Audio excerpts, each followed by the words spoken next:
The Elamite civilization was a powerful force in the ancient world. They thrived for over 2,000 years.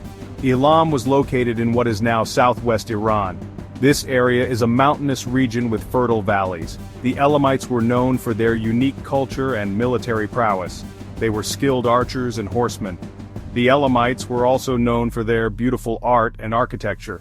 They built impressive ziggurats, temples, and palaces. The Elamites were neighbors of the Mesopotamian civilizations. These civilizations included the Sumerians, Akkadians, Babylonians, and Assyrians. The relationship between Elam and Mesopotamia was complex. Sometimes they were rivals. They fought many wars for control of resources and trade routes. At other times they were trading partners. They exchanged goods and ideas. The Elamites had their own language and writing system. They left behind many inscriptions that tell us about their history and culture. We learn about their kings, their gods, and their everyday lives. Archaeologists have unearthed many artifacts in Elam. These artifacts include pottery, weapons, jewelry, and cylinder seals. These objects provide valuable insights into Elamite society. The Elamites had a unique system of government. It was a confederate monarchy. This means that power was shared between a king and a group of powerful nobles. The king was the head of state and the commander-in-chief of the army. He was responsible for defending the kingdom and expanding its territory. However, the king's power was not absolute. The Elamite kingship rotated among different branches of the royal family. This system was designed to prevent any one branch from becoming too powerful. The rotating kingship ensured that different regions and factions had a chance to rule. This system also helped to maintain stability and unity within the empire. The nobles also had a significant say in government. They advised the king.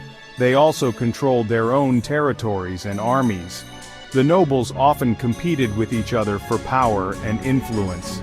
This competition sometimes led to instability and conflict. Throughout their long history, the Elamites were ruled by many kings. Some of these kings were great conquerors. Others were known for their piety and their patronage of the arts. One of the most famous Elamite kings was Shutruk-Nakhunte. He ruled in the 12th century BC. Shutruk-Nakhunte was a powerful warrior. He expanded Elamite territory significantly.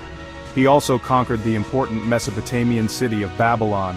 Shutruk-Nakhunte was a great patron of the arts. He commissioned many temples and palaces. He also collected art and literature from throughout the ancient world. Another notable Elamite king was Untash-Napirisha. He ruled in the 13th century BC. Untash-Napirisha is known for building the city of Dur-Untash. Dur-Untash was a magnificent city with a huge ziggurat dedicated to the Elamite god Inshushinak. The ziggurat was one of the largest structures in the ancient world. It was a testament to Elamite engineering skills. Section 4. How Elam was ruled. A balancing act. The Elamite Empire was vast. It was a challenge to govern. To manage this vast territory, the Elamites developed a sophisticated administrative system. The empire was divided into provinces. Each province was ruled by a governor. The governor was appointed by the king. The governors were responsible for collecting taxes, maintaining order, and raising armies.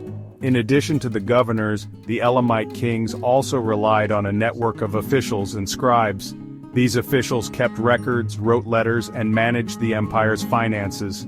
The Elamites also had a well-developed legal system. They had laws governing everything from trade to marriage to criminal offenses.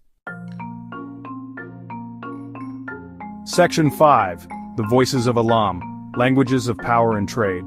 The Elamites spoke a language called Elamite. Elamite is a language isolate. This means that it is not related to any other known language.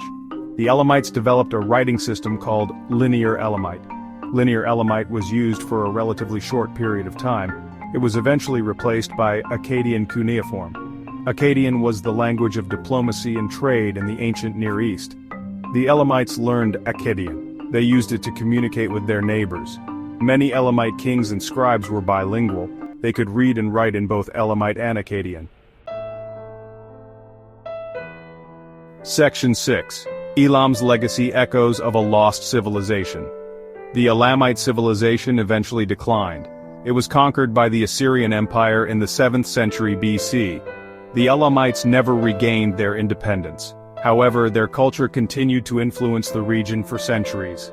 The Elamites left behind a rich legacy of art, architecture, and governance. Their art was known for its beauty and sophistication.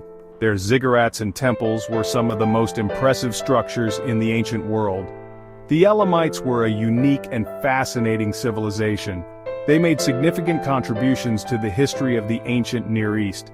Their distinctive confederate monarchy, prominent rulers, and sophisticated administrative systems highlight their political and social complexity. Their legacy continues to intrigue and inspire us today. They remind us of the diversity and richness of ancient cultures.